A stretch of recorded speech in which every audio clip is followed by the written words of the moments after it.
आय भूतले श्रीमते कृतदास्य अधिकारी इति नामिने। नमो विष्णुपादाय कृष्णपृष्ठाय भूतले श्रीमते भक्तिवेदान्त स्वामी इति नामिने। नमस्ते सारस्वते देवे गौरवाणी प्रचारिणे निर्विशेष शून्यवादी भासदेशतारिणे। शिल प्रभुपाद की जय। गुरु महाराज की जय। निताय गौर प्रेमानंदी। हरि हरि बोल। हरे कृष्ण। मम ज्ञानतिमिरन्धस्य ज्ञानाञ्जनशलाकया चक्षुरुन्मिलितमेन तस्मै श्री गुरुवे नमः। श्री चैतन्य मनोभीष्टं स्थापितं भूतले स्वयं रूप कदा मह्यं ददाति सपदान्तिकम्। श्रील रूप गोस्वामी पाद की जय। भक्ति रसामृत सिंधु की जय। सब भक्तवृंद की जय। निताय गौर। तो भक्ति रसामृत सिंधु भक्ति कैसी की जाए अध्याय 6 हम पढ़ रहे थे। तो इसमें रूप गोस्वामी पाद ने 64 साधनों की वर्णन किए। तो उनमें से जो प्रथम 10 है वो भक्ति में प्रवेश के अधिकार दिलाते हैं साधक को। उनके बाद की जो प्रथम जो 10 है साधन, उसके बाद की 10 जो है निषेध, इसमें भक्ति में प्रगति में सहायता करते हैं 10, 10, 20। और बाद के जो 44 हैं वो है साधन कार्य। तो साधन भक्ति की जो परिभाषा था ना, कृते साध्य भवेत साध्य भावाशा साधना विधा। तो कृते साध्य शब्द का अर्थ इंद्रिय द्वारा किए गए भक्ति, इसको साधन कहलाता है ना। तो एक साधक क्या क्या साधन कर सकता है, तो मुख्यतः क्या साधन अपनाएंगे, तो वो यहाँ पर इस अध्याय में वर्णित हुए। तो हम थोड़ी थोड़ी करके उसके वर्णन कर रहे थे। हालांकि रूप गोस्वामी पाद ने हर चीजों के ऊपर आगे 7, 8, 9 अध्यायों में विस्तार करेंगे। तो हमने जो प्रथम जो 10 साधन क्रिया है वो है उनके मूल सिद्धांत हैं।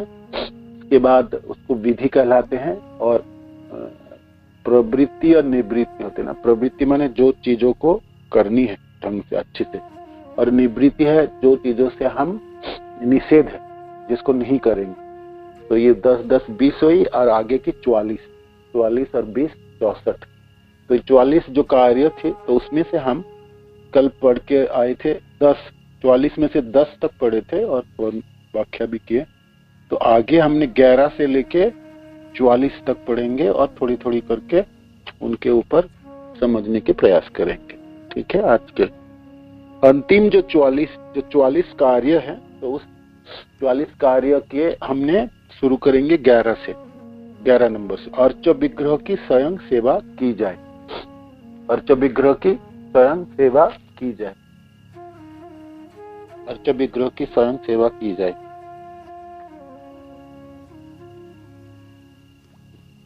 चौवालीस है ना, ये है, ये 11 नंबर से। अर्च विग्रह की स्वयं सेवा की जाए। तो ये है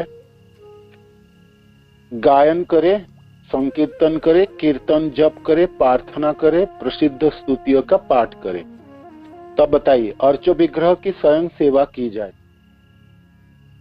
तो ये एक साधन है और वो साधन आपको खुद करनी है। रूप गोस्वामी पाद कहते हैं निजी करेंगे। अर्च विग्रह के साधन आप खुद करेंगे। तो अर्च विग्रह के साधन करने से आपकी भक्ति में क्या प्रगति होती है, क्या बताएंगे आप लोग? बताइए कैसे करके प्रगति होती है अर्च विग्रह की सेवा करने से? बताइए। अर्च विग्रह की। हरे कृष्ण। धन्यवाद। हरे कृष्ण प्रभु जी। धन्यवाद। बताइए। अर्च विग्रह की सेवा करने से श्रद्धा पूर्वक भक्ति होते हैं। हमें भगवान में अटूट श्रद्धा बनती है, नंबर 1।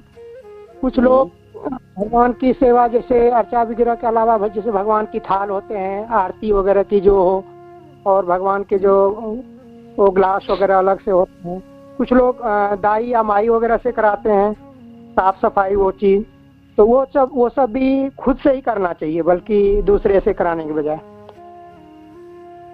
आपके जो इंद्रिया है, कितनी जितने इंद्रिया, तो अर्च विग्रह की सेवा में कितनी इंद्रिया लग जाती है? कौन सा इंद्रिया लगती है? हाथ भी लगते हैं, आंख भी लगते हैं, ध्यान भी उनके तरफ होते हैं करीब करीब।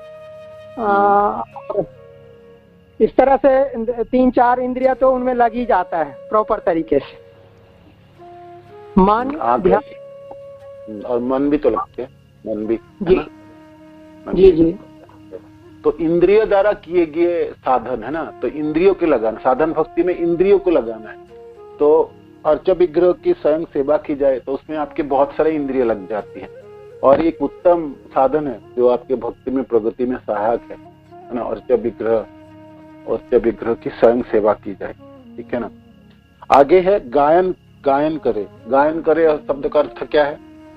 गायन करे, एक साधन और है गायन करे, कुछ गाए। क्या गाएंगे आप? क्या गाना चाहिए? प्रभु जी, भगवान के सुंदर भजन, जो वैष्णव भजन है वो गाए, वो गाए, भजन गाए, हरे कृष्ण महामंत्र कुछ लीलाएं बोल, ये संकीर्तन करें हरे कृष्ण महामंत्र का। हाँ, महामंत्र का संकीर्तन करे। वो आगे है ही है, गायन करे। गायन माने कुछ ना कुछ गाना है आपको, माने उस समय अर्च विग्रह की सेवा कर रहे तो आप कुछ मनन कर रहे भगवान के बारे में, नहीं तो भगवान के बारे में कुछ गा रहे, है ना। तो ये गायन, जैसे हम जब हम उनकी स्नान सेवा करते हैं तो ब्रह्म संहिता का पाठ करते हैं, इस तरह से उनकी सेवा करनी चाहिए। हरे कृष्ण, धन्यवाद, प्रणाम। प्रभु जी, ये वाणी सेवा में आएगा? वाणी सेवा, हाँ, ये तो वाणी सेवा। गायन मतलब वाणी में जो वाणी के थ्रू कर सकते हैं वो सारी सेवाएं आ जाएंगी। गायन करे, गायन करे। आपको गाना है ना। जैसे आरती बातें गाते हैं आप, हरे कृष्ण महामंत्र गाते हैं, जैसे संकीर्तन करे, है ना। संकीर्तन करे, गायन करे, मैंने कोई भी गाना, कोई भी अब भगवान के संपर्कित इस चीजों को, इसका आगे वर्णन होगी और रूप गोसाई पाद में।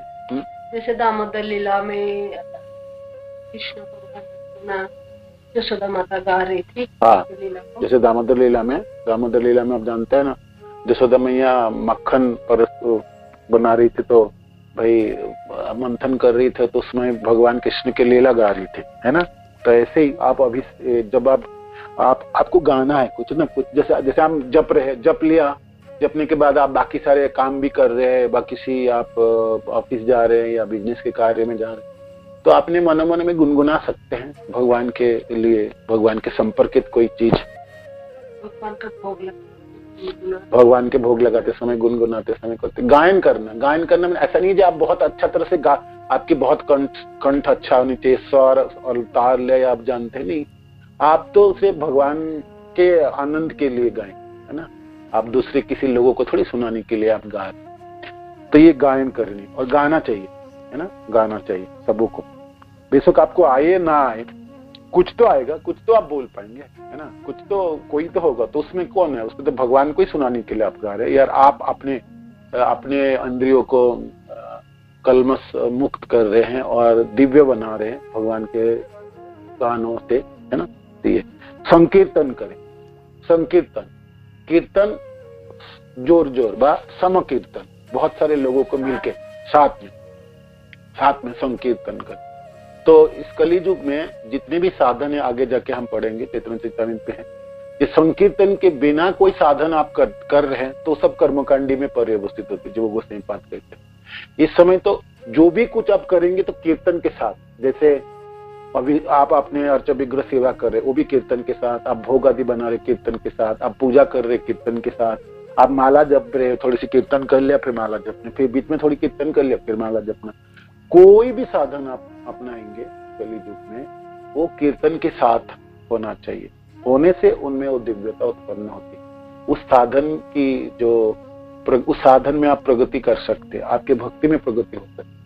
तो संकीर्तन तो हर चीजों में जोड़ी, हर चीजों के साथ ऐड करें। उसके बाद संकीर्तन करें और कीर्तन जप करें। कोई चीज आप देखेंगे पढ़ते समय, आप देखेंगे कोई चीज 2 बार वर्णन है, 2-3 बार आ गई, तो ऐसा क्यों है? एक ही चीज को 2 बार वर्णन कर दे रूप गोसाई पाद, तो वो क्या गलती कर रहे हैं, क्या जानबूझ के कर रहे हैं, या उनके हट गए, उन्होंने ठीक से कंसंट्रेशन नहीं लगाए? बताइए, 2 बार क्यों, 2-3 बार क्यों बताया? संकीर्तन 2-4 के मिल के करना, कीर्तन हुआ अपने आप में ही, अकेले में भी कर रहे हैं जैसे। हाँ, जैसे कीर्तन जप करे, कीर्तन अकेले और जैसे कीर्तन करे है ना, कीर्तन जप करे, संकीर्तन और कीर्तन में दोनों ही है। जैसे कीर्तन तो आप कर ही रहे, आपने अकेले जो कर रहे हैं, जब सब लोग मिल के करेंगे तो संकीर्तन, तब किंतु दोनों में कीर्तन तो है ही ना, दोनों में कीर्तन तो है ही ना, दोनों में कीर्तन तो है ही है। उसके बाद देखो, उसके बाद की है प्रार्थना करे और प्रसिद्ध स्तुतियों का पाठ कर। तो ये दोनों चीज क्या है? प्रार्थना करना, प्रसिद्ध स्तुतियों का पाठ करना। प्रार्थना क्या अर्थ है प्रार्थना की? प्रार्थना का प्रार्थना प्रभु जी कोई स्रोत जैसे होता है उसको प्रार्थना कहते हैं ना। हाँ, कोई स्रोत को पढ़ना। हाँ, स्रोत को पढ़ना, इसे तो प्रसिद्ध स्तुतियों को पाठ करे, ये आगे आए। तो प्रार्थना स्तुतियों को पाठ करने में क्या भेद? बताइए। जैसे कुंती महारानी की प्रेयर है, ये स्तुति है, और गजेंद्र मोक्ष का, हाँ ये भी स्तुति है, गजेंद्र स्तुति है। इस तरह की स्तुति को स्तुति बोलते हैं प्रभु जी। और प्रार्थना में प्रभु जी ये आता है क्या कि हमें अपनी भक्ति के लिए और स्ट्रॉन्ग कर सके, ये प्रार्थना कर सके? प्रार्थना में हरे कृष्ण जन्म मृत्यु, प्रार्थना का अर्थ होता है कि निवेदन करना, भगवान से याचना करना, किसी चीज को मांगना। किसी चीज को मांगना, प्रार्थना, किसी चीज को मांगना या कोई निवेदन करना। तो भक्त क्या क्या निवेदन कर सकता है? वो अपने भक्ति के लिए निवेदन, जो भक्ति में प्रगति कर पाए, इसके लिए भगवान से प्रार्थना कर सकते हैं। और भक्त क्या कर सकते हैं? भौतिक किसी बाधा विपत्ति उसमें अपने उससे निकल जाए, उसको भी प्रार्थना कर सकते हैं। भक्त को भगवान से ये मांगना चाहिए कि भगवान मैं आपको जन्म जन्मांतर तक कभी ना भूलूं। हाँ, ये भी प्रार्थना है, ये प्रार्थना ही है। और मैं आपकी सेवा में निरंतर लगा रहा हूँ, ये प्रार्थना हुई। तो अपने भक्त अपने निजी किसी जो भावनाओं को व्यक्त करते हैं, निवेदन करते हैं भगवान के, वो प्रार्थना हुई। स्तुति है जो भागवत आदि ग्रंथ में भगवान के प्रेमी भक्त जनों ने भगवान की प्रार्थना किए, तो उस सब चीजों को पढ़ के कंठस्थ करके उनको दोबारा आवृत करना, ये स्तुति है। जैसे कुंती महारानी की स्तुति है, और भीष्म पितामह की, और क्या स्तुति है? नागपत्नी की स्तुति, गजेंद्र, और ब्राह्मण पत्नियों की प्रार्थनाएं, ब्राह्मण पत्नियों की, ब्रह्मा जी की स्तुति, मार्कंड ऋषि की स्तुति, और क्या है? और इंद्र की स्तुति है, अक्रूर जी की स्तुति भी है, तो सभी स्तुति है। तो इस स्तुति को आप पढ़ेंगे, पढ़ के रखेंगे, तो उनमें से कोई श्लोक आपको याद है तो वो सब आपको प्रसिद्ध स्तुतियों को पाठ करनी चाहिए आपको। और जैसे रुक्मिणी जी के भीष्म स्तुति बताए, रुक्मिणी जी ने जैसे पत्र लिखे भगवान के, उसमें पत्र में भी गुणगान तो है ही है ना, वो भी एक स्तुति हुई। और क्या और भगवान शिव की स्तुति है, रुद्र स्तुति, प्रहलाद महाराज की प्रार्थनाएं, ये भी है, प्रहलाद महाराज की प्रार्थनाएं भी है। और क्या प्रार्थनाएं है? और गुरु के लिए प्रार्थना करते हैं, संसार धाम। हाँ, तो गुरु के लिए संसार। और क्या स्तुति है? भागवत गीत है। तो ये सब आपको प्रसिद्ध स्तुति को पढ़नी है आपको। मानो कि किसी समय आपके पास समय है और आप तो वो आपको भागवत से निकाल के छोटी छोटी बुक भी मिलता है, ये करनी है। उसके बाद है महाप्रसाद को ग्रहण करें। इसके ऊपर बताइए, महाप्रसाद को ग्रहण करने से भक्ति कैसे हो गया भैया, बताइए। ये भी एक साधन है, महाप्रसाद ग्रहण करना, और ये तो सबसे आसान साधन है, सहज है नहीं? महाप्रसाद ग्रहण करना क्या जब हम महाप्रसाद को ग्रहण करते हैं और तो तब उस प्रसाद को ग्रहण करने से भगवान की भक्ति प्राप्त होती है और हमारे जो मस्तिष्क के सूक्ष्म तंतु होते हैं वो उनको जागृत होते हैं और भगवान के प्रति उनका लगाव होता है, हमारा लगाव होता है। भगवान के निवेदन के लिए कोई बस चीजों को आपको ग्रहण करनी चाहिए और हमने 3 टाइम तो हमको प्रसाद पाना ही है, तो भगवान की निवेदित हुई चीजों को हम ग्रहण करते रहें तो ये भी एक साधन है, 64 साधन में से एक साधन है, इसमें आपकी भक्ति की प्रगति होगी। तो देखो खाना तो है ही हमको कहीं न कहीं, तो और ऐसा नहीं है कभी हम भूखे रहेंगे, वो एकादशी के दिन भूखे रहते, वो भी फल मूल खा के रहते, भूखा भी नहीं। तो आप देखो जब तक हम जीवित रहेंगे खाते रहे, खाएंगे कभी, है ना, सुबह खाएंगे, दोपहर खाएंगे, शाम, है ना, पार्टियों में खाएंगे, इधर उधर जाएंगे। तो आप देखो आप प्रसाद आपने खाते रहेंगे तो हमारी कितने माने इस साधन को हम कितने अच्छे तरह से कर सकते हैं, किंतु इसीलिए प्रसादी ग्रहण करनी चाहिए, है ना। आप प्रसाद नहीं लगा हुआ उस चीजों को नहीं ग्रहण करके, है ना। तो भगवान के निवेदन किए गए चीजों को ग्रहण करनी, तो उससे आपकी इंद्रिया की शुद्धि होती है और आपकी मन शुद्धि होती है, जो भक्ति में हमके प्रगति करने में सहायता करता है। आगे है, अर्च विग्रह के समक्ष अर्पित थाली से ही लेकर महाप्रसाद को ग्रहण करें। इसमें अर्च विग्रह के समक्ष अर्पित थाल से ही लेकर का क्या मीनिंग हो? जिस थाली में प्रसाद लगाया तो उसी थाली से आप उठा के हम रखते हैं ना प्रसाद के लिए, तो आपको भगवान के लगाया कोई वस्तु प्रसाद जो भोग है तो उसको उसी थाली से उठा के आपने ग्रहण करनी चाहिए। तो इसका ही बात आगे है, चरणामृत पान करें। भगवान के अभिषेक किए आपने तो उसके चरणामृत है, उसको चरणामृत को पान करना है। और फिर अर्च विग्रह पर अर्पित धूप तथा पुष्पों की सूंगे। अर्च विग्रह पर अर्पित धूप तथा पुष्पों के सूंगे, तो ये करते हैं आप लोग, कितना करते हैं इसमें से जितने हुए अभी कौन सा चीज करते हैं,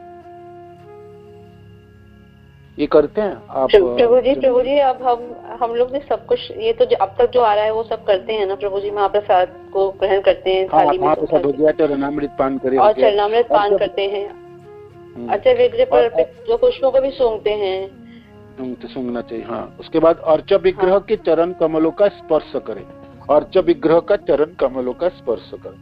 आपके घर में जो अर्च विग्रह वो भी करते हैं, वो भी स्पर्श कर सकते, तो मंदिरों में जाके स्पर्श नहीं कर पाते ना, मंदिर में अर्च विग्रह को स्पर्श करने नहीं देते ना, आपको बाहर से प्रणाम करनी होती, आप चरण को स्पर्श नहीं कर सकते ना मंदिरों के। ऐसा कौन सा मंदिर है जिसमें भगवान को छूने देते हैं, आपको स्पर्श करने देते हैं, आपको पता है? पहले जगन्नाथ मंदिर में शायद छूने देते थे, अब शायद वहां भी बंद हो गया ना। जगन्नाथ मंदिर में, हाँ नहीं, जगन्नाथ मंदिर में आप जब गर्भगृह जाने के समय है, उस समय जिस समय आपने गर्भगृह में परिक्रमा दे रहे हैं तो उस समय अपने सिर ठिका सकते हैं भगवान के चरण।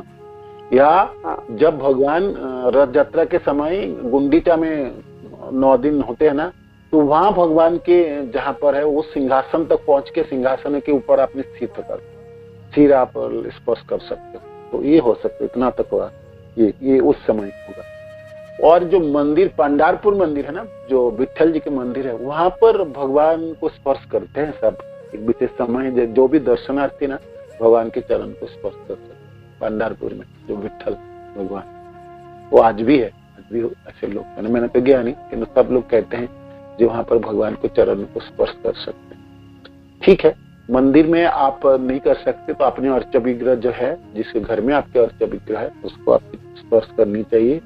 और जहाँ आपको प्रणाम आदि करनी है, भगवान को स्पर्श तो नहीं कर सकते, जहाँ नहीं तो नहीं, मन में आपको भगवान के प्रणाम करते समय आप सोचे जो मैं स्पर्श कर रहा हूँ भगवान की चरण, ऐसा कर सकते हैं ना। आगे हैं, अर्च विग्रह का भक्ति पूर्वक दर्शन करें। अर्च विग्रह का भक्ति पूर्वक दर्शन करें, क्या अर्थ है इसकी बताइए? अर्च विग्रह का भक्ति पूर्वक दर्शन करें, इसके ऊपर कैसे मनन करोगे? हम इसको पढ़ के रखेंगे ना, पढ़ रहे हम भूल जाएंगे, आपको इसके ऊपर मनन करनी है, उस चीजों के, उस क्रिया के ऊपर। जो अर्च विग्रह का भक्ति पूर्वक दर्शन करें, तो कैसे भक्ति पूर्वक दर्शन मानी क्या? आप क्या करोगे दर्शन करते समय? बताइए।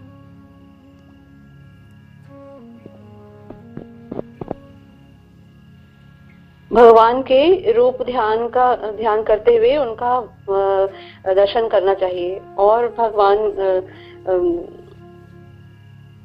क्या है यहाँ, यही है ना, भगवान की दर्शन कैसे करें? तो भगवान के सामने हमेशा जाके प्रणाम करना चाहिए, जिससे भगवान हमको देखते रहे और अपनी कृपा अपने हम पर बरसाती रहे। तो प्रणाम तो है, किंतु भक्ति पूर्वक दर्शन करें।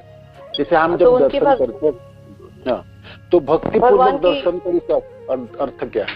उनके प्रभु जी भगवान के रूप का ध्यान करते हुए उनके दर्शन करने चाहिए।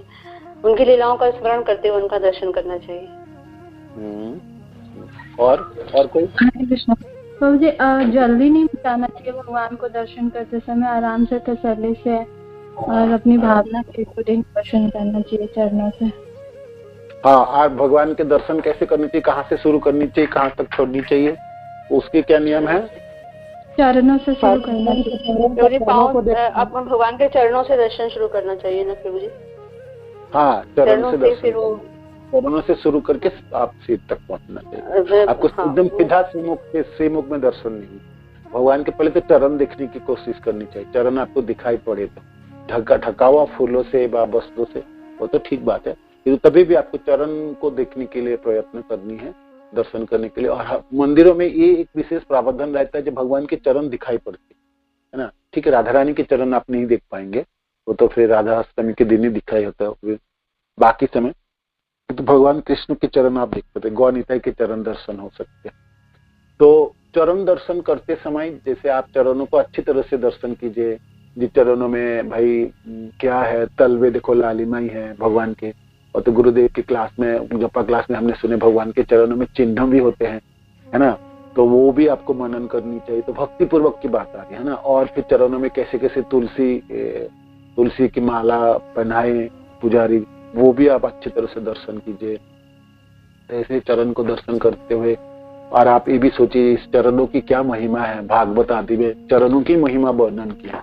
सब लोग चरण में ही, चरण को पाने के लिए चरणों की व्याख्यान किया है ना। कितने, जैसे लक्ष्मी जी, भाई भगवान उनको अपने सीने पे स्थान दे, किंतु वो रहते नहीं, वो चरण में आके चरण की सेवा करते। और भगवान के जितने बड़े बड़े भक्त सब चरण की सेवा के लिए ही लालायित रहते हैं। यही तो वो चरण है जिसमें सारे पूरे ब्रह्मांड के जितने बड़े बड़े सब प्रेमी जन सब आसक्त रहते हैं। इसी चरणों के आश्रय पाकर ही भक्त, साधक, जोगी जन सब अपने मुक्ति प्राप्त करते हैं, है ना, जन्म मृत्यु के प्रभाव को रोक। तो आपको चरण दिखते समय, दर्शन करते समय आपके मनों में भावना भी आनी चाहिए, इस चरणों के लिए कितनी सब प्रार्थनाएं की है भक्त ने, और लोग कितनी लालायित है इसके ऊपर। तो ये इसको भक्ति पूर्वक दर्शन की बात है। मैंने आपको मन लगानी इसमें, ऐसा नहीं अब फटाफट प्रवेश कर गया और दर्शन हो गई और चलो भाई अब जल्दी कर लो, अब भागो यहाँ से और कुछ और किसी जगह जाना, ऐसा नहीं है। दर्शन आपको समय लगा के करनी चाहिए। जैसे आप थोड़ा शांत आप खड़े हो और आपके पास समय है, थोड़ा स्मरण कर सकते, मनन कर सकते हो, और आप कुछ याद कर सकते हो भगवान के ऊपर, है ना, लीलाई। तो तब ऐसे करके आप दर्शन, आप देखिए भाई चरणों में भगवान कितने अंगूठी पहने हैं और किस कलर के अंगूठी लगाए, तरह तरह के अंगूठी, और क्या क्या चरणों के ऊपर माला कितने प्रकार के है, फूलों पायल पहनते हैं भगवान, बहुत सुंदर ना प्रभु जी, पायल बहुत सुंदर पहनते हैं, पायल बहुत सुंदर है। और कितने कारुकार्य के पुजारी लोगों ने वो ड्राइंग करते हैं ना, श्रृंगार, है ना, और उसके ऊपर वो भी आप देख सकते, ड्राइंग्स बनाते हैं। तो देखने के लिए बहुत कुछ है। आप थोड़ी सी नजदीक, मानो कि आप जब बहुत भीड़ में ये सब चीज ना देख पाएंगे, तो जब भी आप जैसे हमारा राधा कृष्ण बलराम मंदिर में जाएंगे तो आपको समय तो मिलते ही है, आप बहुत थोड़ा सा नजदीक जाके आप देखेंगे ना, ये सब चीज देख सकते। फिर चरणों के ऊपर थोड़े से आगे ऊपर आप करिए तो फिर देखेंगे फूलों के गुच्छा बनाए पुरोहित जिन्होंने, बहुत सुंदर। और फिर घुटने तक, और फिर उसके बाद अपने कपड़े, भगवान ने क्या कपड़े पहने हैं, कपड़े में उसमें पीताम्बर जो पहने हैं, पीताम्बर की पीताम्बरों में कमरबंद है और किस प्रकार के कमरबंद है और कैसे करके बांधे हैं। और कमर में ना बहुत सारी चीज होते हैं भगवान कृष्ण के, जैसे किसी किसी समय सिंह होते हैं, है ना, फंसे हुए होगा, और उनके भगवान के जो लाठी वगैरह जो गाय चराने वाले वो भी होते होंगे। आप बहुत ध्यान से कमर में जो बंधा हुआ श्रृंगार को आप देखेगा ना, उसी में आपको 5 मिनट लग जाएंगे, आप ध्यान से देखेंगे। ऐसे करके आप कोशिश करेंगे जो क्या क्या पहनाए, तो आपको तब याद आएगा जब पुजारी ने कितनी मेहनत करके इस चीजों को फिक्स किया होगा, है ना। हम जैसे जाते हैं, ओह बहुत सुंदर है, हम कहते हैं ना, किंतु उस सुंदरता में जो भक्तजन, जो पुजारी जन जो सेवा किए हैं, तो कितने निखुत सेवा किए होंगे। जैसे आप फिर थोड़ा सा ऊपर आगे देखेंगे, जब वस्त्र को भगवान के शरीर में रखने के लिए उन्होंने कैसे कैसे प्रयास किए, और दोनों कृष्ण बलराम के समन्वय कॉम्बिनेशन है, तो क्या वस्त्र पहनाए। तो ऐसे करके छोटी छोटी चीजों को आप देखेंगे ना। फिर आप उंगली के ऊपर आइए, हाथ के उंगली में क्या क्या अंगूठियां है, कितने कलर की अंगूठियां है, किस प्रकार की अंगूठियां है, सोने की है, रत्न की है, और चमकती हुई अंगूठी है, वो भी आप देख सकते हैं। हर चीज आप गिन सकते हैं कि कितने अंगूठी, मानो कि आप सोचोगे भगवान को कितनी अंगूठियां पहनाए, देखो तो सही, तो आप गिन भी सकते हैं किस किस उंगलियों में क्या क्या अंगूठी है ना वो। और फिर कंगन, बाजूबंद है, कंगन है, कानों में जो कुंडल है, किस प्रकार के कुंडल है, किसी दिन कोई कुंडल है, किसी दिन कोई कुंडल है। आप वृंदावन में है, आप रोज आप दर्शन कर रहे हैं मंगला आरती समय श्रृंगार में, तो आप देखेंगे उसके श्रृंगार में आभूषण में परिवर्तन होते हैं। ऐसे नहीं एक ही जैसा आभूषण पहनते हैं ना, गले में क्या पहनते, फिर पागड़ी कैसे बांधे वो, और फिर गले में कितने प्रकार की मालाई है। जैसे हमारे कृष्ण बलराम मंदिर में कितने माला होता है बताइए, आपने देखे होगा। तो भगवान के गले में कितनी माला होती है बताइए, कभी आपने दर्शन ध्यान से किए तो आप बता सकते, बोलिए।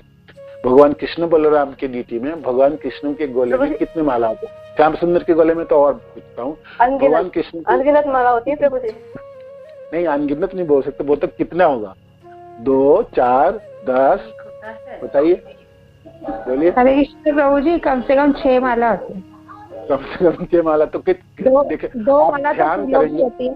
हाँ, 2 माला फूलों की होती है, बाकी मोतियों की होती है, गले से लगी होती है, गले से नीचे, फिर उससे नीचे, फिर एक लंबी माला मोतियों की, फिर 2 हार फूलों की। ऐसे मैंने दर्शन। आप माला के गिनोगे ना, कम से कम आपको 10 मिनट लगेगा। मैंने एक बार कोशिश की थी, भगवान कितने माला पहने हैं, आप ध्यान से गिनोगे ना, आपको 15 मिनट लगेंगे कम से कम गले की माला गिनने में, क्योंकि कलर की कॉम्बिनेशन इतने सुंदर है ना। आप सोचेंगे ये माला चली ऊपर गई, ठीक है, ये बड़े माला है, उसके साथ एक माला है, उसके साथ एक माला है, फूलों की माला ही कम से कम 6-7 है।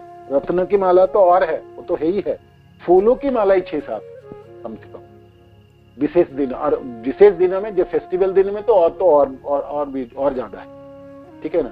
तो ऐसे करके इसको दर्शन के मतलब दर्शन के समय आप ऐसा नहीं चलो भाई प्रणाम कर लिया, दर्शन कर लिया, आप चलो और किसी जगह भाग जाओ और खरीदारी करने चले जाओ, लोई बाजार चले जाओ वो नहीं, या एक मंदिर हो गया चलो दूसरे मंदिर में भाग जाओ, नहीं। आप जब दर्शन कर रहे हो तो आप 100 मंदिर दर्शन करने से बेटर है एक जगह में अपने मन को अच्छा से लगा के दर्शन, है ना। आपने आधा दर्शन ही नहीं किया, आपको पता ही नहीं कलर क्या थी, भगवान के क्या पहने थे, पगड़ी क्या थी, कलर की थी। आपको दर्शन ठीक से करेंगे ना, हर चीज आपको पता चल जाएगी और आप दूसरे को बता सकते, आज मैंने दर्शन किया, भगवान की पगड़ी तो इस कलर की थी, गले में इस फूलों की मालाई थी, फूलों की रंग ऐसा था, अंगूठियां ऐसी थी, चमक रही थी, है ना। भगवान के होठों पे मुस्कान थी, उनके जो बांसुरी थे, बांसुरी में जड़ा हुआ जो फूलों की माला वो कलर क्या थी, है ना। और उसके बाद आप भगवान के बालों में जो मोर पंख है, कभी किसी के दिन एक मोर के पंख, 2 पंख होते हैं, कभी दिन मोर पंख बना मुकुट होती है, और तरह तरह के बालों में और क्या क्या होते बताइए। जैसे भगवान कृष्ण के अपने दर्शन किया कृष्ण बलराम मंदिर में, आप मंगला आरती की बात कर दो, मैंने तो श्रृंगार आरती के समय बोल ही दी, तो आप मंगला आरती के समय बताओ भगवान कृष्ण में बालों में क्या होता है, बताओ एक एक करके बताओ। तो आप लोगों ने दर्शन तो किए हैं, क्या क्या होती है बालों? सोने का मुकुट, उसमें मोर पंख है। सोने के मुकुट, इसमें मोर पंख 2, और फूल सुंदर सुंदर फूल लगे होते हैं उनके बालों में, फूल लगे होते हैं। दर्शन आरती में तो एक से एक फूल बालों में, एक। और बताइए,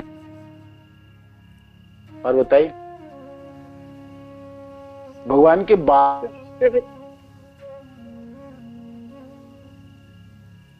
ना कोशिश कर कीजिए, जहां हम भक्ति रसायन सिंधु में पढ़ा था, एक साधन होती है अर्च विग्रह का भक्ति पूर्वक दर्शन करें, है ना। तो इस चीजों को हमने पढ़े थे, तो हमको आज अच्छी तरह से दर्शन करना है और करके ना आपको उसको याद करनी है। जब आप वापस आ रहे और किसी जगह पे जा रहे तो प्रसाद पा रहे तो आपको याद करना है भगवान ने आज क्या क्या पाया। तो वो जिस समय आप दर्शन कर रहे थे वो अपने भक्ति में लग गए, जिस समय प्रसाद पा रहे वो तो आपने पाई रहे, प्लस आपके मन भगवान के दर्शन में जो चीज आप देखे उसके मनन हो गए, इसको स्मरण हो गए, है ना। और कानों में भगवान के जो कुंडल है और भगवान की जो रत्न है, जो अपने बालों के ऊपर ना दर्शन आरती के समय बालों, भगवान के आंखों के ऊपर बालों के चारों तरफ वो मोती होती है, रत्न होती है, आप गिन के देखना, और फूलों के साथ साथ लगाया हो वो रत्न होगी, है ना। या चेन के और फिर भगवान के जो श्रृंगार है, जो ड्राइंग करते हैं ना हाथों से, जो बनाते हैं चंदनों से देते हैं कलर, वो कलर आप देखने लग जाएंगे तो फिर आपका आधा घंटा कम से कम आप ध्यान से देखेंगे। जब भगवान के जो श्रृंगार उन्होंने करा है, जो पुरोहित ने, जो सेवक ने किए, तो कितनी समय वो लगाया होगा। थोड़ी बहुत वो इधर नहीं है। आप बिल्कुल उसको देखने के लिए प्रयत्न आप करेंगे ना, तो आपको पता चलेंगे जो जिस भक्त ने सेवा कर रहे आज किए, तो वो कितने समय लगाए और कितने निखुत से वो सेवा किए। कलर के कॉम्बिनेशन आप देख के हैरान हो जाएंगे।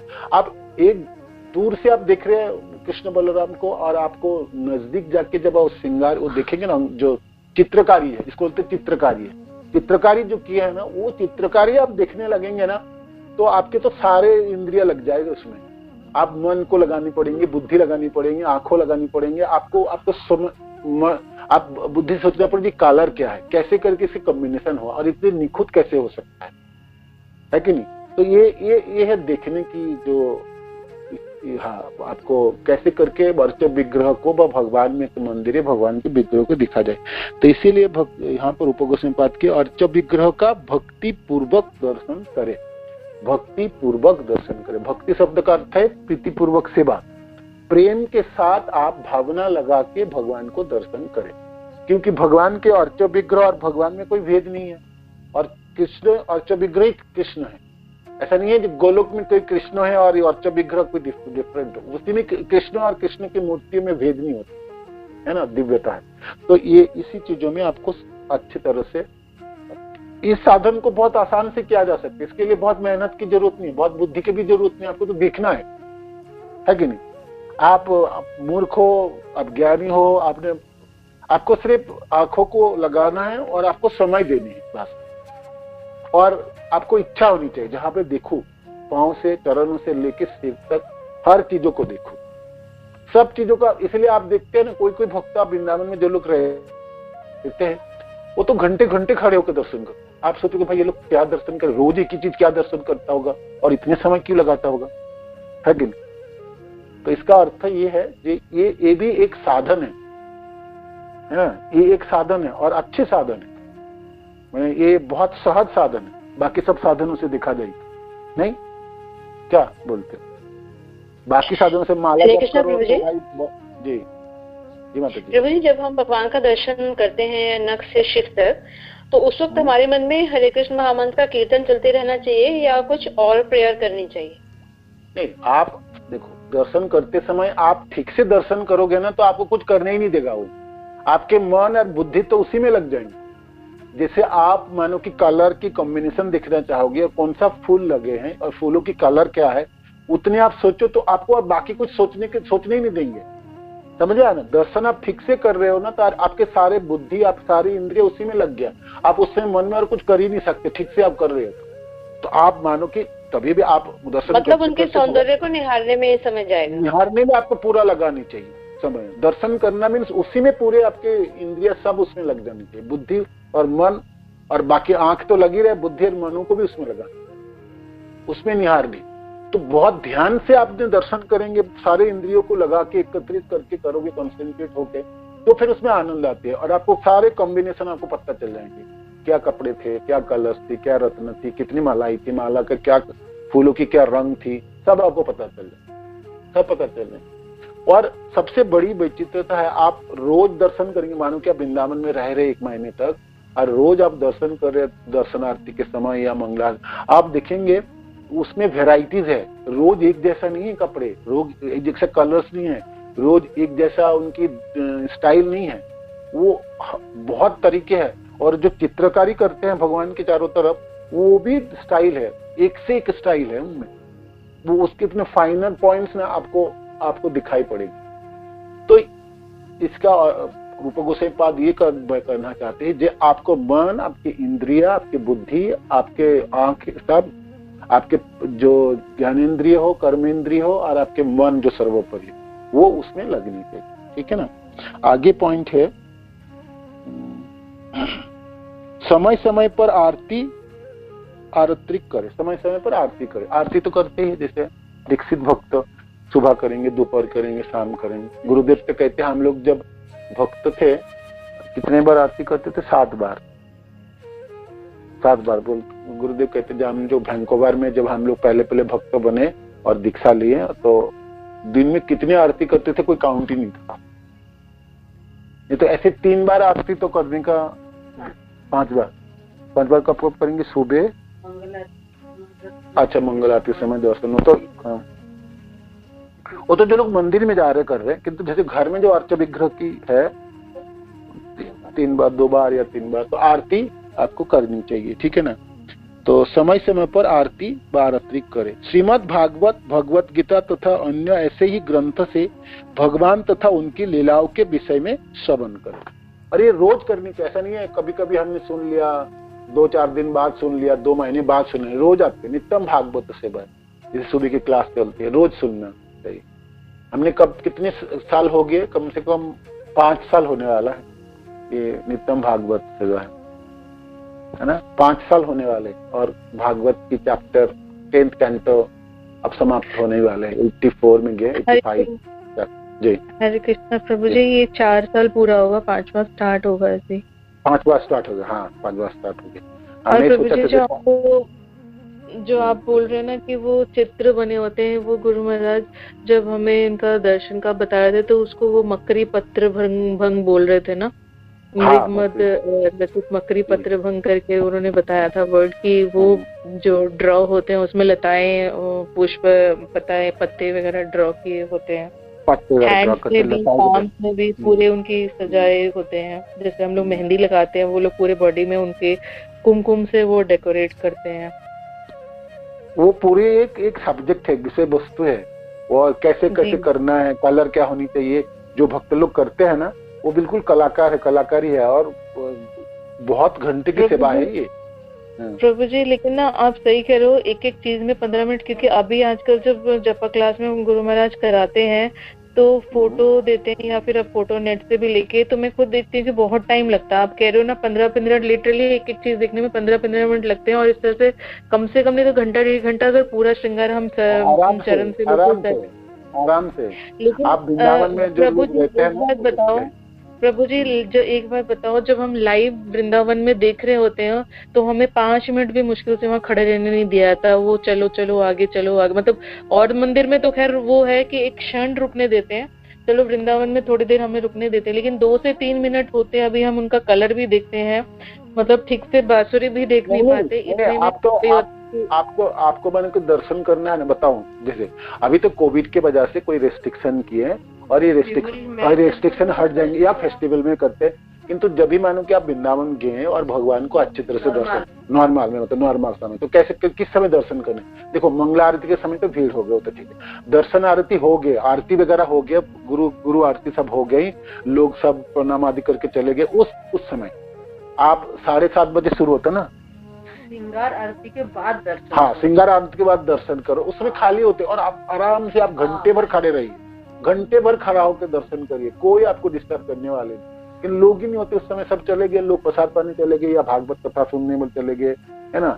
आपको दर्शन करनी है तो आपको खाली समय मैंने जिस समय और कुछ एक्टिविटी नहीं हो रहा, टाइमिंग नहीं है मंदिर के, मैंने बाकी कुछ कर रहे, आरती के समय भीड़ होगी, आरती के समय भीड़ होंगे, और तो आपको दर्शन के समय मिलते हैं। मैं दिखता हूँ ना, जो लोग दर्शन वो जानते हैं तो घंटे घंटे खड़े रहते हैं, पूरा दर्शन करते हैं, एकदम। अच्छा किया प्रभु जी आपने बता दिया, क्योंकि मैं कई बार ये कोशिश की हूँ, लेकिन मतलब और यहाँ वहाँ तो 3 है, गौर निताई है, कृष्ण बलराम है और राधा कृष्ण है। किसी एक जगह खड़े होना तो दूसरा छूटता है, दूसरा तो तीसरा तो छूटता ही छूटता है। तो कभी आज तक नहीं होगा कि मैं ढंग से दर्शन कर पाई हूँ, मतलब लाइव वाली। फोटो में तो जितना करते हो, लेकिन लाइव जो होता है कि आप गए हैं तो वो ध्यान करे, थोड़ी देर वहाँ रुके, तो वो चीज नहीं हो पाता। दूर बैठ करके नहीं हो पाता, पास खड़ा होना पड़ता है, तो पास खड़े नहीं होने देते। तो आपने अब एक टाइम बताया, तो उसी टाइम आपको कम से कम 3-4 दिन वृंदावन में रहना है, और आपको ये करके दे, मैं इस बार अच्छी तरह से दर्शन करूंगा इस चैप्टर को, मतलब इस विषय वस्तु को समय लगे आपको। वही है, आपको नहीं अभी तो मेरे को वहां जाना, अभी तो बाजार जाना, अभी तो ये खरीदना, अभी तो परिक्रमा मारना, वो नहीं होंगी। आपको 3-4 दिन वृंदावन रहना, और तो 3-4 दिन बाद का चैप्टर होता है जो बाजार जाना, ये ना वो तो तब जब मंदिर बंद है, कुछ काम नहीं है, तो रूम में क्या करेंगे, इससे अच्छा है कहीं घूम ले, वो बात का है। लेकिन जब मंदिर के टाइमिंग रेस्ट्रिक्टेड है, उस पर भी पब्लिक रेस्ट्रिक्टेड है, और ऑडिशन मतलब वहाँ ऑडियंस रेस्ट्रिक्टेड होती है, कोविड के वजह से, हाँ कोविड की वजह से है, नहीं तो नॉर्मल टाइम में बहुत अच्छी तरह से आप दर्शन कर सकते हैं। आपके पास जी प्रभु जी, मैं आगे से बिल्कुल आपने जो बोला कि वो आरती दर्शन आरती के बाद ही करूंगी। जी हाँ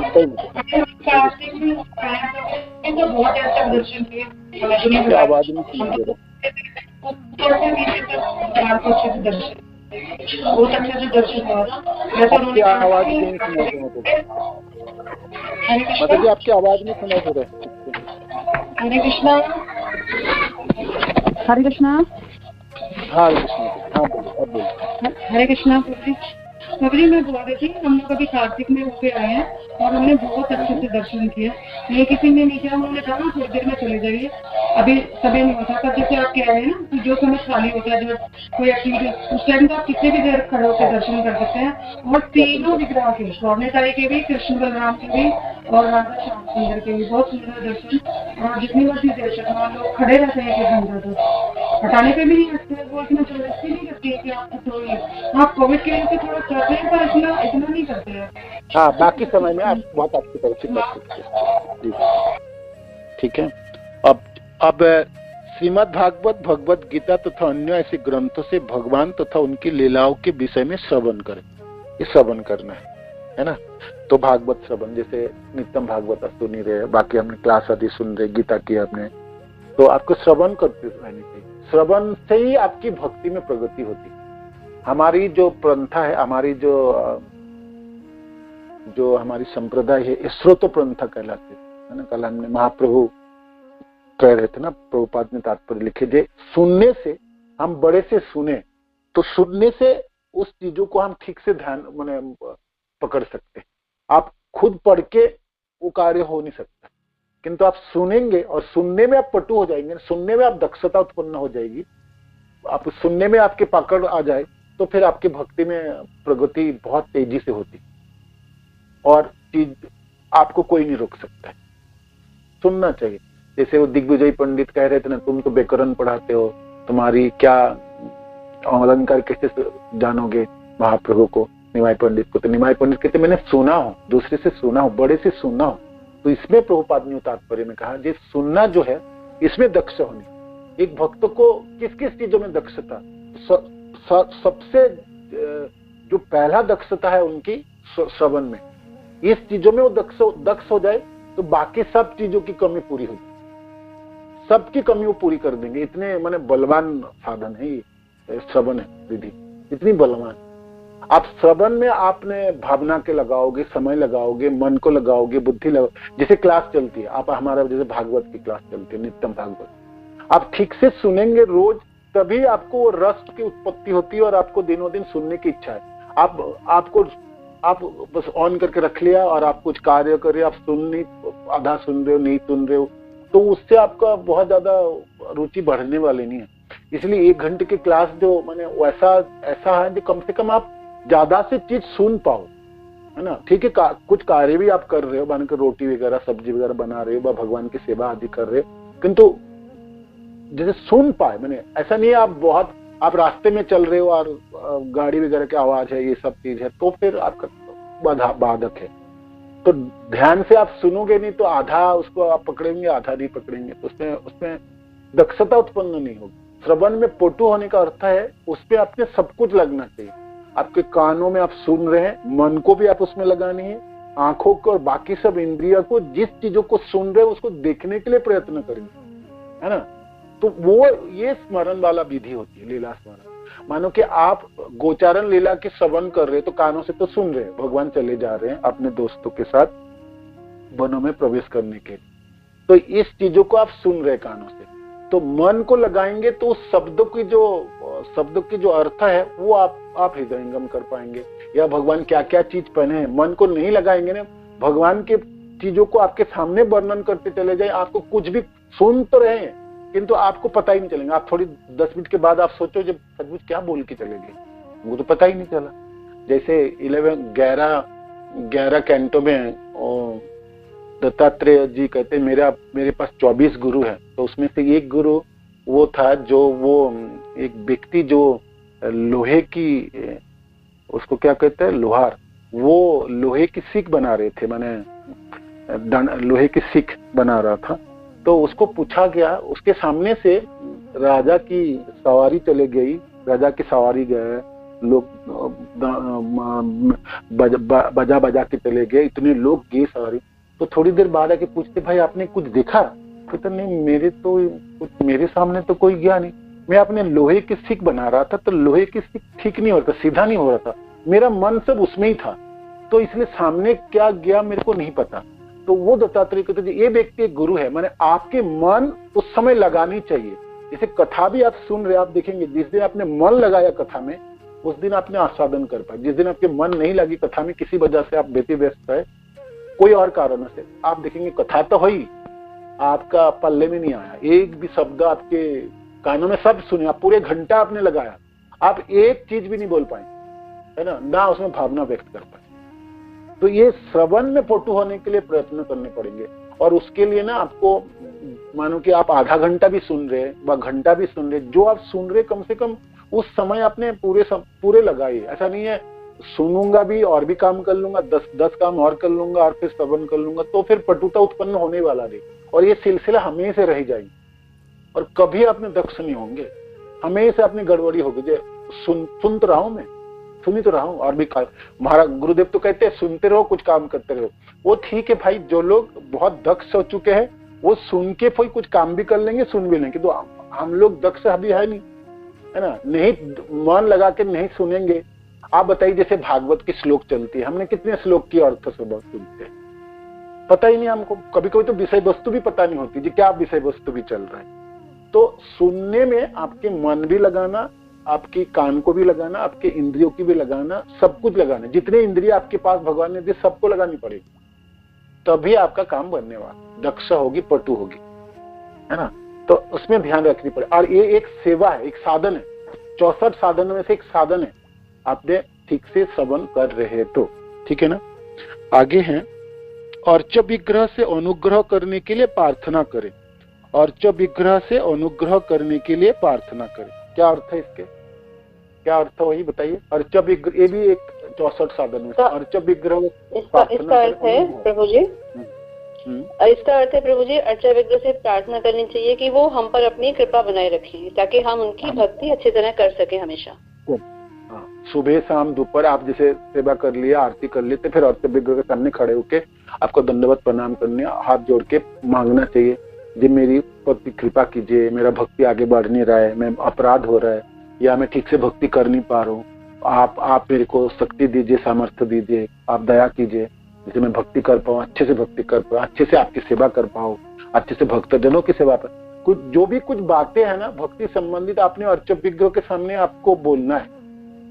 तो बोलते समय आप जोर जोर बोलने की जरूरत नहीं, अपने मन मन में बोल सकते हैं। और आप और अर्च विग्रह दोनों घर में हो तो आपके घर के भगवान है, भाई लोग तो है नहीं, तो बातें दोनों में करनी है कि नहीं, बतानी, मैंने आपकी भावनाओं को व्यक्त, आपने ऐसे नहीं करने कि भगवान तो सब जानते हैं, सर्व जानता है, परमात्मा के रूप में सबके हृदय में रहते हैं, मेरी सब भावना जानते हैं, सबकी भावना जानते हैं, भगवान पीछे का जानते हैं, अभी जानते हैं, आगे का भी जानते हैं, वो तो जानते हैं, किंतु भगवान चाहते हैं कि आप खुद भी बोलो, कुछ उनके साथ वार्तालाप करो, आदान प्रदान करो। यही तो सबसे बाधा है। हमने क्यों दुखी है?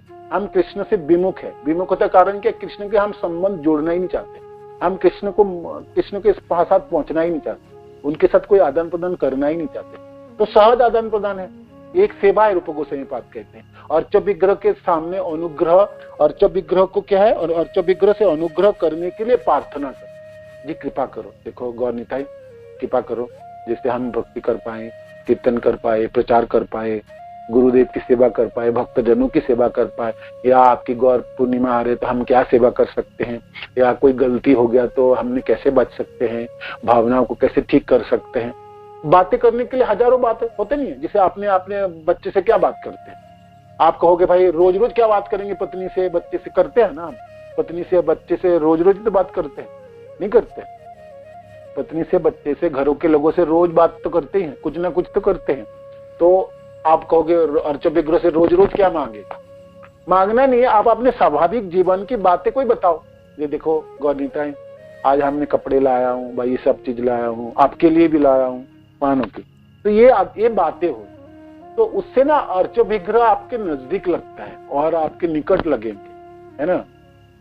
और ये आपकी एक सेवा, आप याद रखिएगा, ये 64 प्रकार के साधनों में से एक साधन है, अर्च विग्रह के सामने खड़े होके प्रार्थना करनी, अनुग्रह करने के लिए प्रार्थना करनी, एक सेवा है, एक साधन है। उससे क्यों वंचित हो जाएंगे? बहुत छोटी छोटी देखो सेवा है। आप ऐसा नहीं है जैसे माला जप ही आपकी साधन हुई, जप ही एक साधन, हाँ जप एक बड़े महत् साधन है, किंतु ये भी तो 64 साधन में से एक साधन है ना। तो अपने साधन भक्ति के एक अंग है, तो इसको हमने क्यों ना करे, कर लेते हैं, और सहज है ये साधन, तो इसको करनी चाहिए। आगे अर्च विग्रह का स्मरण करें, आप करो, आप बताइए इसका क्या अर्थ है, अर्च विग्रह का स्मरण करें, बोलिए। अर्च विग्रह का स्मरण करें, ये भी एक साधन है। धन्यवाद, बताइए। हाँ प्रभु जी, जैसे अर्चा विग्रह के सामने हम हर समय तो नहीं होते, तो जब हम उनके सामने नहीं है तब भी हम उनको याद करें, उनके बारे में सोचें। हाँ सही बात है। हमने आज आपने भगवान को, मैंने ये कपड़ा पहनाया, भगवान को गले में ये माला बनाया था, भगवान की अंगूठी बनाई, भगवान के लिए मैंने कानों के श्रृंगार बनाए होंगे, या भगवान के लिए मैंने आज इस तरह के भोग बनाया था और न्यू आइटम थे। तो ये सारा चीज मैंने अर्च विग्रह के रिलेटेड जो संपर्कित जो चीजें हैं वो उसको स्मरण करें। अर्च विग्रह के स्मरण, भगवान बहुत सुंदर लग रहे आज, और कभी कभी सेवा ठीक नहीं होती तो आपको लगता है ना भगवान तो आज मायूस हो गए, ऐसा भी होता है ना। तो ये सब चीज है, अर्च विग्रह का स्मरण करें। तो स्मरण करें जैसे आप उस समय घरों में नहीं है, आप बाजार में है, किसी जगह में काम कर रहे हैं या किसी जगह में जा रहे हैं, तो आपको स्मरण कर सकते हैं दूर से, ये मैंने भगवान के लिए आज ये कपड़े पहनाया, रंग तो ठीक हुआ नहीं, दोनों कॉम्बिनेशन भी नहीं ठीक था, कल मैं दिखता हूँ कोई और कुछ कर, भगवान खाए नहीं, हाँ कोई बार भगवान प्रसाद पाए नहीं, खाए नहीं खाए, लोग लगाए, है ना। तो ये चीज, हाँ बोलिए। मुझे ये भी तो सोच सकते हैं, भगवान ने बहुत सुंदर सजाया, बहुत सुंदर लग रहा है। क्यों नहीं, सबसे नजदीक भगवान है आपके, एक तो परमात्मा के रूप में हृदय में है, तो कोई बात आप बोले बेशक सामने के लोग ना सुन सके, किंतु भगवान तो तुरंत सुनेंगे, क्योंकि वो सबसे नजदीक है। इसलिए हर बात, हर चीज वो आपके सुन सकता है। ऐसा नहीं सोचिए जब भगवान सुनते नहीं व बोलते नहीं, इसलिए बोलना चाहिए, किंतु बोलना पड़ेंगे आपको स्मरण करने पड़ेंगे, आपको अपने से बोलने पड़ेंगे। सबसे विडंबना ये होता है, हम सोचते हैं ये सब चीज करना चाहिए या नहीं चाहिए। आप बताइए अपने घरों के लोगों के साथ आप कैसे व्यवहार करते हैं? कोई जैसे बेटा बाहर से आए तो पूछते ना, बेटा कहाँ गए, क्या ठीक था आज कार्य हो गया, नहाए काम बना नहीं बना, और कोई कपड़े बेटे के लिए खरीद के तो कहते बेटा पहन के दिखा तो सही कैसे दिखता है। तो आप कितने समय लगाते बताए अपने सज्जनों को एक कपड़े पहन के दिखाने के लिए? आपने खुद पहनाएंगे, फिर फोटो खींचेंगे, फिर कहेंगे कलर ठीक नहीं है, टाइट हो गया, तो समय लगाते हैं ना। तो उतनी समय आपको ये सब चीजों समय लगेगा। मैंने कपड़े अपने बनाए भगवान को, तो पहनाते समय उस समय भी बातें करेंगे। जो देखो आज आप न्यू कपड़े पहन रहे हैं तो अच्छा लग रहे हैं, बताओ, ठीक है। उतनी तो भक्ति हमारा है नहीं जो हमारी अर्च विग्रह हमको तुरंत बात करके बता देंगे। ना भी बताए वो हर चीज को सुनते हैं, है ना। तो बताना आपकी जरूरत है। एक दिन ऐसे करते करते जब आपके हृदय में भावना जगेगी, जे मैं ही बोलता रहे तो आप तो कुछ बोलते नहीं है, मानो कि आप जब करोगे ऐसा तो क्या पता है एक दिन भगवान भी बोल उठे, और ना भी बोले तो आपके हृदय को पता चल ही जाता है भगवान खुश है नहीं है, और भगवान को पसंद है नहीं है, वो आपको पता चलता है ना। जो सेवा करते हैं उनको पता चलता है कि भगवान आज अच्छी तरह से पाए, भगवान आज खुश है, आनंदित है, तो सब पता चलता है। तो ये है। और जब विग्रह को स्मरण करने के लिए बहुत सुंदर विधि है और बहुत समय लगता है, और बहुत खाली समय को इसको व्यवहार कर सकते हैं, और एक साधन की एक अंग है। अब हमेशा याद रखना 64 साधन में से एक अंग है और जब विग्रह के स्मरण कर, तो इसका मोल कम नहीं है। आप सोचोगे ये क्या चीज है, इसको क्यों करे भाई, ये तो भागवत सुनना माला जब तो है नहीं, करनी है ना, करनी है। और आपके ना भक्ति में वेराइटी आती है इसमें, आप बोर नहीं होंगे। आप सोचोगे सिर्फ माला ही जपते रहो या भागवती सुनते रहो, नहीं, इतने साधन है आपके। आपको थोड़ी सी कोई साधन में लगे नहीं इसको नहीं करते और क्यों करते, तो और क्या करोगे। अर्च विग्रह स्मरण एक बहुत बड़ी आपकी साधन के अंग है, और तरह तरह के कर सकते हैं, ठीक है ना। आगे हैं अर्च विग्रह का ध्यान करे, स्मरण करे, अब ध्यान करे। दो साधन है देखो, अर्च विग्रह का स्मरण करे और दूसरा है अर्च विग्रह का ध्यान करे। बताइए या इसकी क्या अर्थ है, अर्च विग्रह का ध्यान करे। हरे कृष्ण। हरे कृष्ण। जैसे प्रभु जी हम किसी प्रोग्राम में चले जाते हैं तो हमें बार बार ध्यान आता है कि अभी भोग नहीं लगा होगा, हम जाएंगे तो भोग लगाएंगे, या सोने का समय हो गया है हमें सुलाना है, यही है। हाँ, मैं भगवान को छोड़ आया, पता नहीं मेरे भगवान के क्या है ना, लाइट जले नहीं जले, घर में कोई है नहीं क्या कोई, और आप थोड़ा दूर चले गए किसी वजह से, भगवान को स्नान कराई नहीं कराया, अभिषेक हुई नहीं हुई, खाना कोई दे नहीं दिया, है ना। ये है ध्यान। और ध्यान भी है जैसे भगवान की जो श्रीअंग के ध्यान है ना, उनके चरणों की, उनके श्रीमुख की दर्शन, और या बस श्रृंगार करते आप खुद तो आप जानते हैं आपके भगवान दिखने में कितने सुंदर लगते हैं, तो वो सब चीजों की ध्यान करें, अर्च विग्रह में ध्यान करें, ठीक है। स्वेच्छा से कुछ सेवा करें, स्वेच्छा से कुछ सेवा करें, आपने स्वेच्छा से कुछ ना कुछ सेवा करनी। कुछ सेवा करना क्या, भगवान की सेवा करनी या भगवान के भक्त जनों की सेवा करनी, अपने से सेवा करनी, स्वेच्छा से। हाँ, स्वेच्छा से सेवा करनी। जैसे आप किसी कीर्तन आदि में गया तो अब आपने से आपको सेवा करने की कोई नहीं बोल रहे, आपको सेवा है ही नहीं उसमें, तो तभी भी आपको सेवा करने के लिए आप चाहते तो बहुत सेवा मिलते हैं, बर्तन धोने के लिए, झाड़ू लगाने के लिए, क्या नहीं सेवा, बहुत सेवा होती है, एक से एक सेवा होती है। जो लोग जो खाली रहते ही है, आपको कोई भी कर सकते है उस सेवा को, तो अपने से भी कुछ ना कुछ सेवा अंगीकार कर लेना। ऐसा नहीं हो बाकी लोग तो कर ही रहे हैं, सब लोग तो बंदोबस्त हो रहे, मैनेजर लोग हैं सब करेंगे, हम तो जाएंगे खाएंगे, ठीक है, प्रसाद पाना भी एक सेवा है और भगवान को जाके दर्शन करना भी सेवा है, वहां पर समवेत होना भी एक, तभी भी आप वॉलंटरीली कुछ ना कुछ सेवा करेंगे स्वेच्छा से। स्वेच्छा से मैंने अपने निजी इच्छा से, कोई लोग नहीं बोल के आपको जबरदस्ती सेवा में नहीं लगा रहे, आप अपने इच्छा से लग रहे हैं। नहीं, कुछ सेवा करनी है, कुछ सेवा करे शब्द है उसमें। सेवा में भगवान की भी सेवा होगी, भक्त की भी सेवा, कृष्ण की सेवा, कृष्ण जनों की सेवा। क्या स्वेच्छा शब्द के वॉलंटरी अंग्रेजी वर्ड है, मैंने आप अपने तरह से करें, दूसरे ने कोई बोले नहीं आपकी सेवा करें, आप अपने इच्छा से कर रहे हैं, इसको स्वेच्छा से है ना। कपड़े को तैयार लगाओ, हाँ, कपड़े लगाओ, आपको झाड़ू लगाना, आपको बर्तन धोना, आपके लोगों के जूते ठीक रखना, आपको ऐसे ऐसे सेवा जो आपको कोई नहीं देंगे कि तो मिल जाएंगे। हाँ, हो सकता है क्लास देने की सेवा आपको नहीं मिले, या कीर्तन की सेवा आपको नहीं मिलेंगे, हो सकता है आपके, और डेकोरेशन को आपको नहीं आता, डेकोरेशन की सेवा ना मिले, किंतु कोई ना कोई सेवा होती जो आपको मिल ही जाए, जो आप कर ही सकते हैं। इवन किसी भी मंदिर में, किसी भी जगह में आप जाए कर सकते हैं, कर ही सकते हैं। तो अपने से कुछ ना कुछ आपको सेवा करनी है। ये आगे, भगवान का ध्यान अपने सखा के रूप में करे, भगवान के ध्यान अपने सखा के रूप में करे, सख्य भक्ति।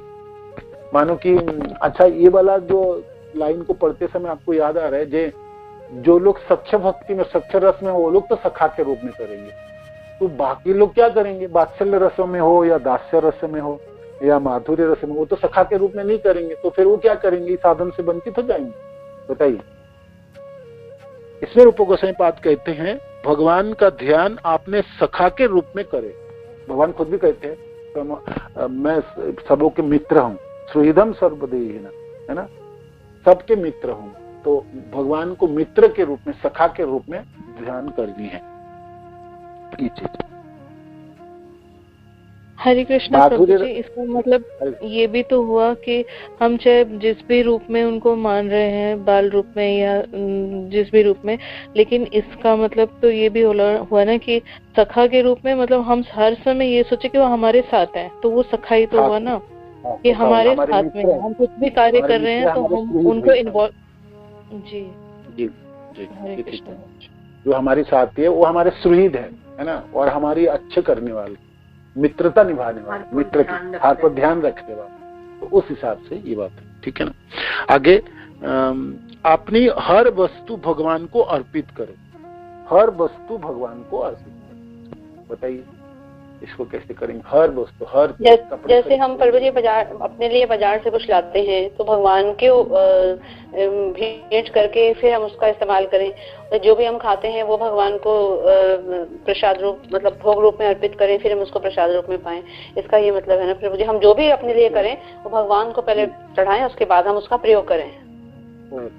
ये कितनी सहज, देखो साधन, तो एक साधन है 64 में, कितनी सहज। हमने कभी कभी इसको अनदेखा कर देते, हमने कभी कुछ लाए तो नहीं, ठीक है, ये तो हर चीज दिखानी, सब चीज अर्पण करना। आपके पैसे, आपके घर, आपके कपड़े, आपके गहने, आपकी बर्तने, जो भी चीज आप हो, कोई चीज हम खरीद करते हैं ना तो घर के लोगों को खरीद किया। कभी हमने अमेज़न में खरीद करते तो हम कहते देखो लाया, हमने ये चीज लाया। तो जो भी चीज आपने लाए है ना, अपने लिए लाए, अपने पुत्र के लिए, अपने जनों के लिए, किसी, वो अपने भगवान को अर्पित रहा है। आपके भगवान को दिखाओ। जब भी आप दिखाएंगे तभी एक अंग साधन हो गए, एक साधन में आप भागीदारी बन। और सहज है, आपने तो वो ना दिखा, वो तो घर में लाए, आपने पैसा उसके लिए कमाए, उतने आपने खरीद करके लाए, कलर चॉइस किए, है ना। जैसे बाजार करने जाते हैं, हमने कितने कलर चॉइस करते हैं। एक साड़ी खरीद करोगे तो कम से कम उनके तो 1 घंटा खराब करते दुकानदार, है ना, होता है ना। वो बेचारा कितने सारे कलर दिखाते, तो आपने कितने समय बिताए, वो सारे समय आपको लग जाएंगे सेवा में, साधन में हो जाता है।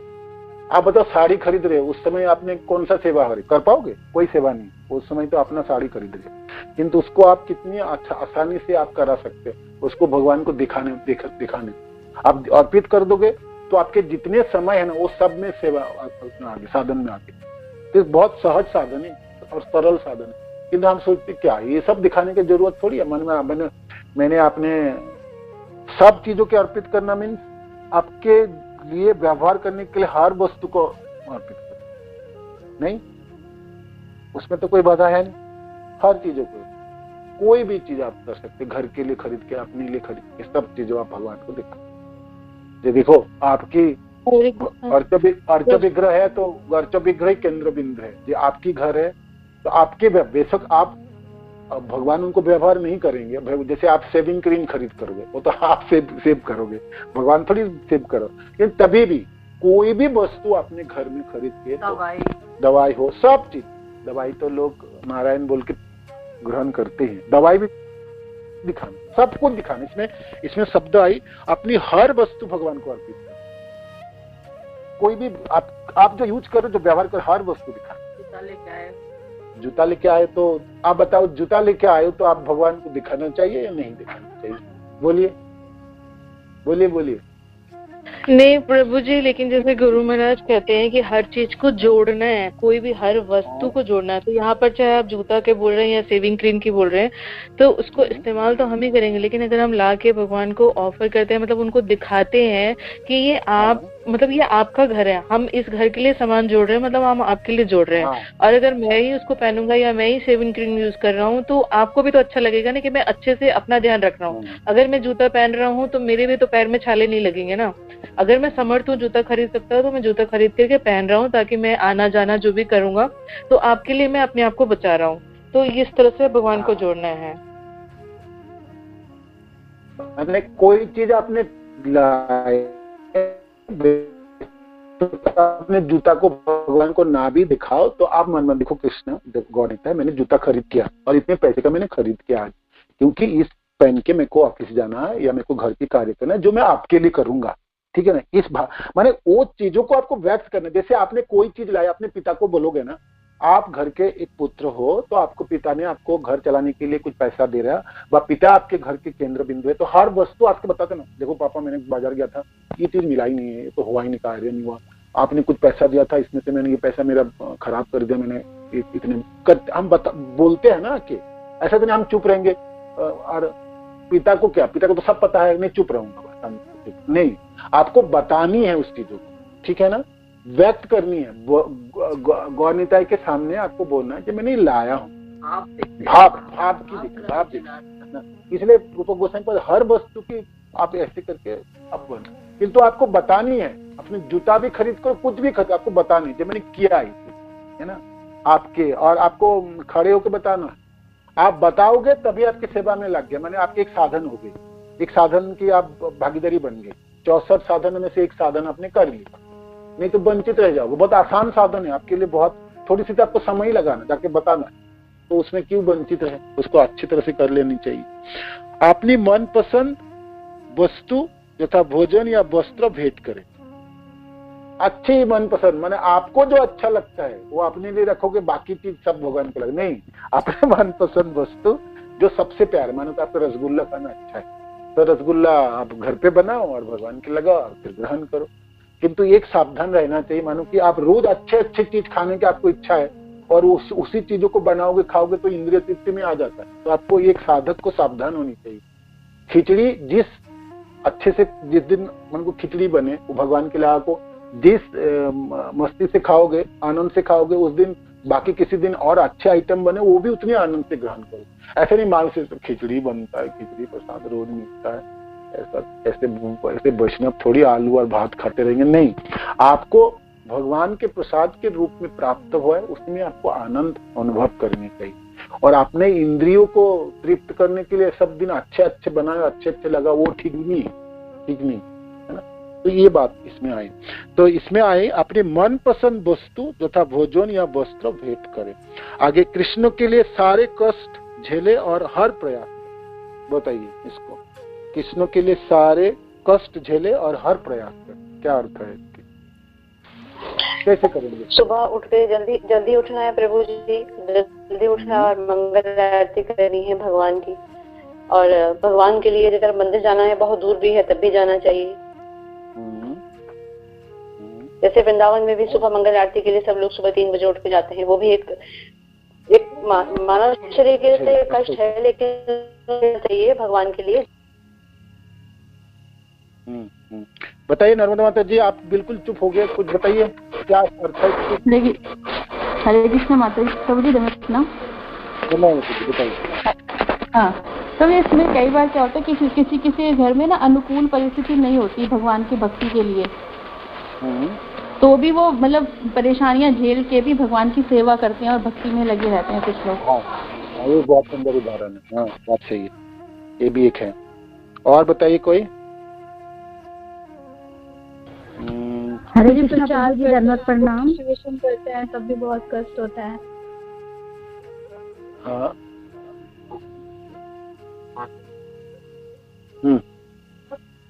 हरे कृष्ण प्रभु जी, धन्यवाद, प्रणाम। हरे कृष्ण। ये सगल लीला माता जी बताइए। कई बार प्रभु जी ऐसा होता है कि तबीयत ठीक नहीं होती, लेकिन फिर भी हमें भगवान की सेवा करनी चाहिए और आलस नहीं करना चाहिए। जी, हरे कृष्ण। कष्ट झेल के करना है, तो क्या आपने उदाहरण आप दे रहे थे, बताइए। प्रचार करना। दादा लीला माता जी क्या बोल रही थी, आप बताइए।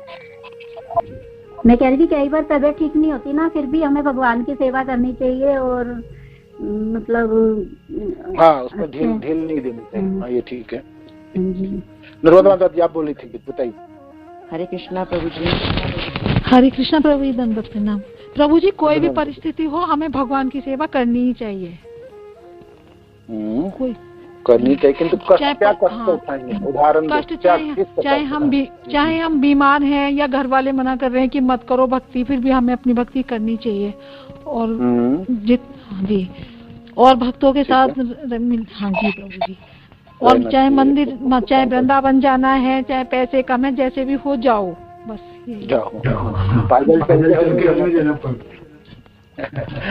हरे कृष्णा। ये भी हो सकता है जैसे गुरु महाराज कहते हैं मंदिर बन रहा है तो मंदिर के लिए हमें भिक्षा मांगना है, उसके वजह से हमें बहुत सारे सुनना भी पड़ता है। भिक्षा मांगने रास्ता में जाओ तो उस भत्सना को भी सहन करके भिक्षा मांगने के लिए जाना चाहिए, प्रचार करने के लिए भी निकलना चाहिए कष्ट झेल के। ये भी सुंदर है, ये भी एक सुंदर उदाहरण है। और कोई बोलिए। जैसे अभी हमने पीछे भी पढ़ा कि भगवान के लिए हम अपने कोई प्रिय वस्तुओं को अस्वीकार कर सकते हैं ताकि वो हमें बहुत प्रिय है, और ऐसी वस्तु हम स्वीकार भी कर सकते हैं जो हमें प्रिय नहीं है, यानी कि हालातों से समझौता करना। कई बार जैसे हम ट्रिप वगैरह पे जाते हैं तो हम कहते हैं कि इसके साथ नहीं रहना, उसके साथ नहीं रहना, और यहाँ पे सुला दिया, वहाँ पे सुला दिया, रूम कम्फर्ट नहीं है, बाथरूम ऐसा है, वो कभी हमें एडजस्ट करना चाहिए क्योंकि ये भी उसी में है। क्योंकि गुरु महाराज हमें जैसे भी ट्रिप देते हैं, अपना संग देते हैं, वो हमारे आनंद के लिए, उसके बाद हमें संग याद आता है। तो जहाँ भी जैसे भी हमारे लिए व्यवस्था हो कि ये नहीं कि धाम जाकर भी हमें पूरा कंफर्ट जैसे हमारे घर में हमें मिलता है, ऐसे कंफर्ट के लिए हम ना करें, और जैसा मिले उसमें ही उसको गुजारा करें। जी ये ठीक है, ये भी है। जैसे पिछले साल हम लोग द्वारका गए तो ट्रेन नहीं तो बस में गए और बहुत कष्ट झेले। ठीक है, द्वारकाधीश के दर्शन के लिए वो कष्ट अपने उठाए सब हमने, तो ये वो भी एक उदाहरण है। तो ये चीज है, कृष्ण के लिए सारे कष्ट झेले और हर प्रयास करे। इसके बाद हर हालत में शरणागत बना रहे, हर हालत में शरणागत बना रहे। इसको इससे भी समाप्त करते हैं। इस पॉइंट को बताइए, 32 नंबर जो है, हर हालत में शरणागत बना। जब भाई आपके हालत अच्छा है तब तो हम कृष्ण बहुत अच्छे, सब कुछ ठीक ठाक है, शरणागत है। जब हालत खराब है, भौतिक हालत माने आपकी विपत्ति, तो तब भी शरणागत रहनी चाहिए कृष्ण। हर समय कृष्ण में शरणागत रहे, दुख के समय भी, सुख के समय भी, हर समय शरणागत रहे। इसमें कोई जैसे हमारा समय खराब आता है तो हम भगवान के ऊपर प्रश्न चिन्ह लगा देते हैं कि ऐसा क्यों हो गया, तो वो नहीं होना चाहिए। हमें उस स्थिति को हर हालत। राजा राजा हरे कृष्ण प्रभु जी। हरे कृष्ण, धन्यवाद। बताइए जी प्रभु जी। जैसे इस तरीके से देख सकते हैं, हर हालत में शरणागत इस तरीके से रहते हैं प्रभु जी। जैसे कि जब अच्छी परिस्थिति होती है, जैसे आपने कहा कि तो जब तो अच्छा लगता है सब कुछ करने में, जैसे हम गए, और जब बुरी परिस्थिति आती है तो लोग कहते हैं कि हम इतने सालों से भक्ति कर रहे हैं और हमारा तो ये हो गया, हमारा वो हो गया, फिर वो किसी बापू के चक्कर में पड़ जाए या कुछ और करने लगे, तो वो नहीं होना चाहिए। चाहे दुख हो सुख हो जैसा भी हो, भगवान के शरण में रहना चाहिए, क्योंकि जो हमें जो दुख मिल रहा है वो हमारे कर्मों के अनुसार मिल रहा है। सुंदर, बहुत सुंदर। और कोई विषम परिस्थिति में भी शरणागत बने रहना चाहिए। हाँ, नहीं, हर समय शरणागत, विषम अच्छे परिस्थिति में भी शरणागत रहेंगे, विषम परिस्थिति में भी शरणागत रहेंगे, हर समय। ये विशेष विषम परिस्थिति आए और भाग गए, नहीं आप भक्ति नहीं करेंगे, भक्ति कर रहा था तो फिर हमको भगवान क्यों नहीं बचाया, भगवान इतने दुख में क्यों डाल दिए, भगवान ऐसा क्यों कर दिया, ऐसा नहीं कर, उसको शरणागत नहीं। हर हालत में आपको शरणागत रहना है। ये एक सेवा है, एक साधन कार्य है। हर समय आप कृष्ण में और कृष्ण में शरणागत। ऐसा नहीं है आपको किसी लोग कुछ बोले नहीं आप तो कृष्ण की भोजन कर रहे थे ना, साधन करे, आपको नहीं बचा पाया, आपको तो अभी देखो देवी देवता तंत्र मंत्र साधन करनी है, आपको इस बाबा की करनी, उस बापू की करनी, उस देव की करनी, उस देवी की करनी है, वो नहीं। हर हालत में कृष्ण में शरणागत है। ये है इससे आपके एक साधन कार्य है, एक साधन है, साधन भाव। और कोई इसमें ऐड करना चाहते हैं? हरे कृष्ण, हरे कृष्ण, बताइए। हरे कृष्ण, हरे कृष्ण। और इसके बाद जो आपकी ना आवाज बहुत कम आती है, आपने कनेक्शन आपको ठीक करो थोड़ा। हरे कृष्णा। हरे कृष्णा, बताइए। प्रभु मैं ये कहती हूँ, जैसे इसका उदाहरण ये है ना कि एक स्त्री जो अपने पति से विवाह करती है वो उसको हर परिस्थिति में साथ देती है, उसी प्रकार हमें भगवान के साथ में भी उसी तरह से हर समय शरणागत रहना चाहिए, जिस प्रकार एक पत्नी हमेशा अपने पति से शरणागत रहती है। जी सुंदर, ये सुंदर। और कोई? हरे कृष्णा प्रभु जी। प्रभु जी, इसमें हम कुंती महारानी का वो उदाहरण ले सकते हैं कि वो हर हालत में शरणागति बनी रही उनकी, चाहे कितनी भी प्रॉब्लम आए उनकी लाइफ में। जी, कुंती माता कहती है जब मेरा आप जो आसक्ति है, मेरा संत है ना, आप मेरा जो ससुराल वाले उनमें भी आसक्ति काट दीजिए, मेरा मायके भी उसमें भी आसक्ति दीजिए, और आप में ही मैं शरणागत रहूं, और कितने भी विपद आए, कुछ भी हो, आपको ना भूले, है ना। तो ये है शरणागति की है।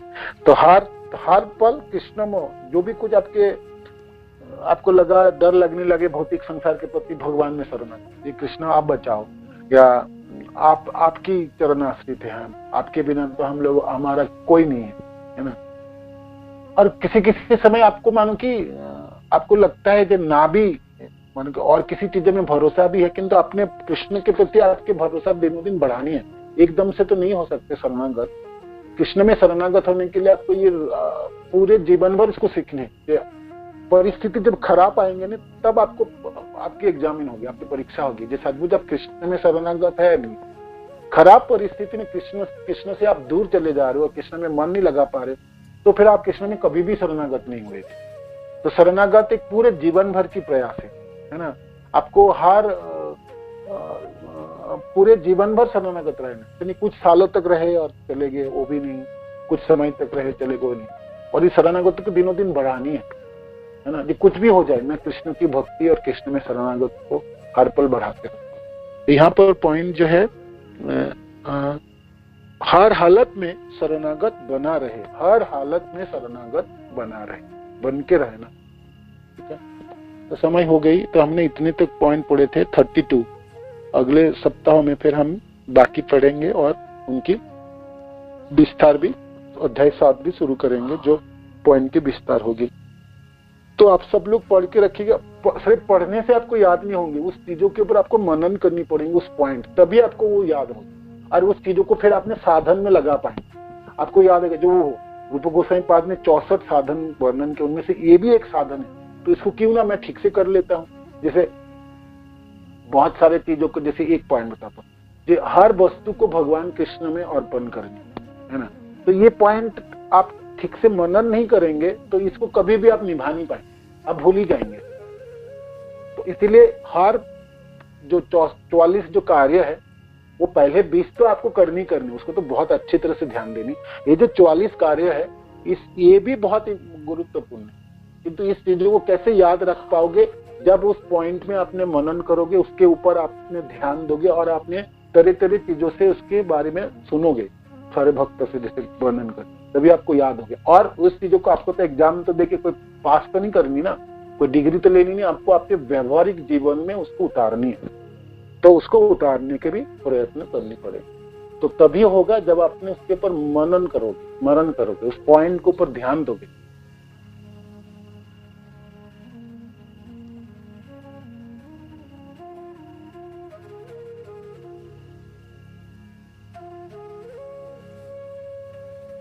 कृष्ण धन्यवाद।